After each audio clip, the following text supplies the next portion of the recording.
વિદ્યુત ઉપકરણોના વાઇન્ડિંગના ઇન્સ્યુલેશનમાં ખામી સમજાવો. વાઇન્ડિંગના ત્રણેય ફેઝના વાહક ઉપર ઇન્સ્યુલેશન આપવામાં આવે છે. આથી ત્રણેય ફેઝ એકબીજાથી અને ઉપકરણના બોડી અથવા તો ફ્રેમથી અલગ પડે છે.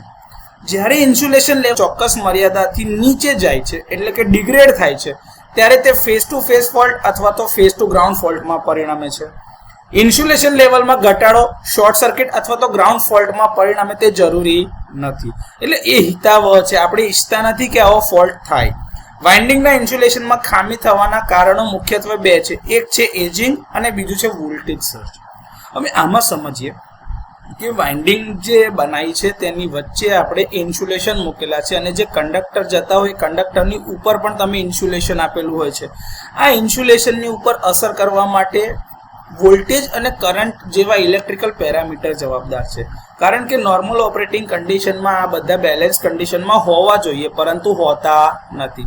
હવે વધારે પડતા કરંટના કારણે બી અનબેલેન્સ થવાના કારણે અંદરથી નેગેટિવ સિક્વન્સના કરંટ ફ્લો થતા હોય કાં તો કઈ બી રીતે પ્રોબ્લેમ કરતા હોય જેના લીધે વધારે હીટિંગ પ્રોડ્યુસ થાય જે ટેમ્પરેચર વધારેને ઇન્સ્યુલેશનને ડેમેજ કરતું જાય.